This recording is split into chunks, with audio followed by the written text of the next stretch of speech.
If you receive a similar email, do not play the game. I never should have opened that email. It came late one night, buried in the sea of spam clogging my inbox. The subject line was simple: play the game, win the prize. I don't know what possessed me to click it. Maybe I was bored, or maybe the insomnia had scrambled my brain.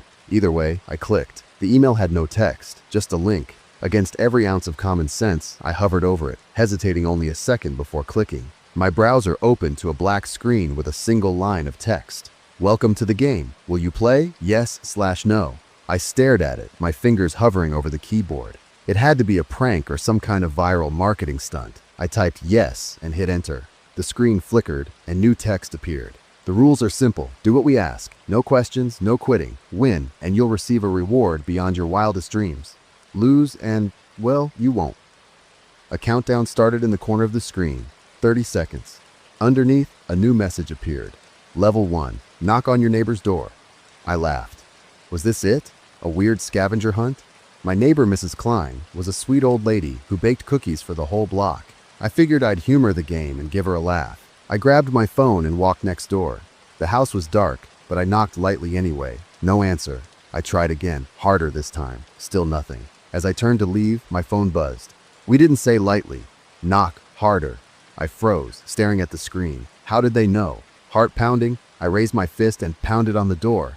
This time, the lights flickered on, and Mrs. Klein opened the door, looking confused but unharmed. I mumbled an apology about a prank and rushed back to my house. My computer dinged. Well done. Level 2. Leave your front door unlocked for the next hour. This time I hesitated. My neighborhood wasn't exactly crime-ridden, but leaving my door open at night? No way.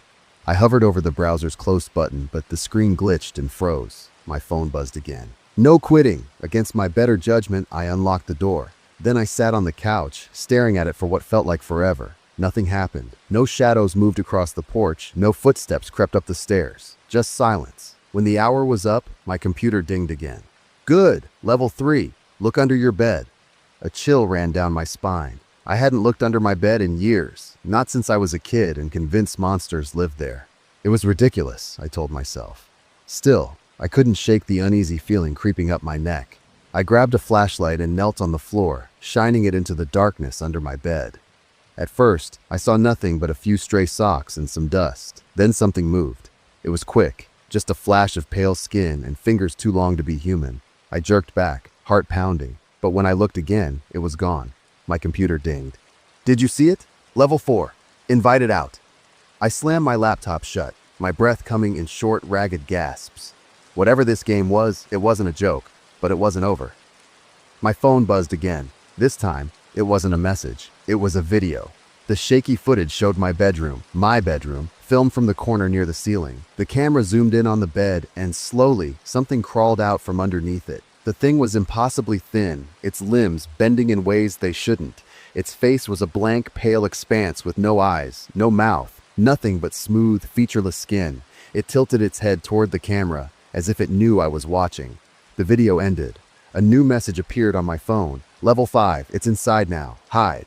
The sound of footsteps echoed from upstairs. I didn't think. I grabbed my keys and bolted out the front door, sprinting down the street as fast as I could. Behind me, I swear I heard the sound of laughter, low, guttural, and wrong. I spent the night in my car, parked in a well-lit gas station. When I finally returned home the next morning, the house was empty. My computer was gone. My phone, too. It was like the game had never existed.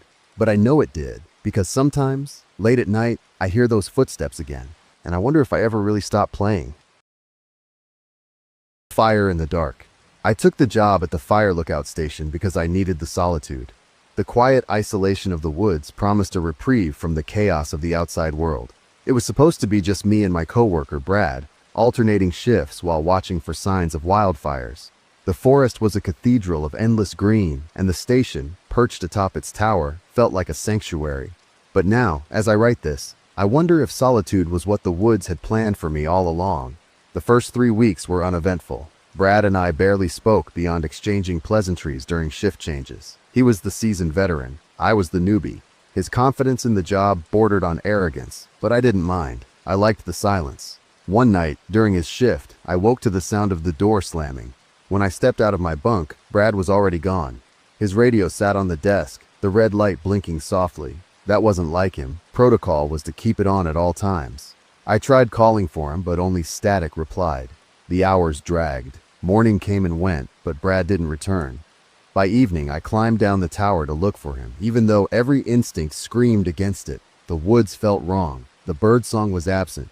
The wind moved through the trees without sound, as if it didn't dare disturb the silence. I called Brad's name until my throat hurt. When I finally turned back toward the tower, I found myself relieved to leave the forest behind. That night, the knocking started. It was faint at first, a soft tap tap tap on the wooden door. I assumed it was a branch swaying in the wind, but when I opened the door, nothing was there. Just the forest, dark and unyielding. The knocking came again, louder, more insistent. I stayed inside. The following night, I woke to screaming, a raw, guttural wail that echoed through the forest. It was Brad's voice. He was begging for help. I grabbed the radio. "Brad, where are you? Are you okay?" Static.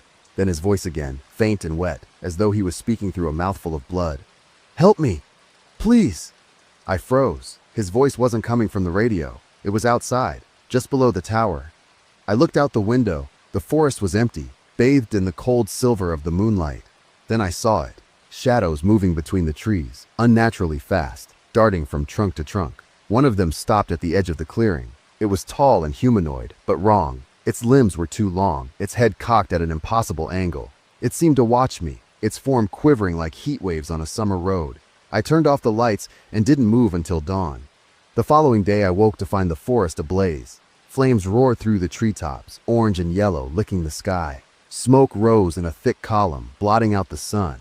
I reached for the radio, my hands trembling, and called for help. But as I spoke, the fire disappeared. One moment it was there, a hellish inferno. The next, the forest was still and dark, as if the fire had been a mirage. Then Brad came back. I spotted him at dusk, walking up the trail toward the tower. Relief hit me like a wave, but something about his gait was off. His steps were stiff, jerky, like a marionette on tangled strings. "Brad?" I called out, my voice breaking. He didn't answer. When he reached the base of the tower, he stopped. His head tilted up slowly, unnaturally, and for the first time I saw his face, or what was left of it. His skin hung in tatters, his eyes were gone, and his mouth twisted into a grin too wide for any human face. "Come down," he said. His voice was a mockery of Brad's. "I need your help." I stayed inside. He knocked on the tower's door. His knuckles scraped against the wood, slow and deliberate. Then he started screaming, begging, crying. I pressed my hands to my ears and prayed for morning. The tower is no longer safe. Whatever was outside grew bolder. Shadows darted closer, circling the base of the tower. The knocking turned into pounding. Screams filled the night, echoing from all directions. Sometimes they were Brad's. Sometimes they were my mother's, or my ex-girlfriend's, or voices I didn't recognize. The door held until it didn't. I woke up in a hospital bed, my arms restrained. A nurse stood over me, her smile too kind, her eyes too pitying. "You had an episode," she said. "You've been here for weeks." "No," I whispered. "I was in the tower. Brad." "There is no Brad," she said gently. "You were working alone." I stared at her, my mind reeling. Was it all in my head? The shadows, the fire, the knocking? But then I saw it, across the room, on the window's glass, a faint handprint, too large to be human, too high to have come from outside. And behind the nurse, the shadows were moving. Well, that was pretty much it. I hope you liked the story till then. Bye-bye.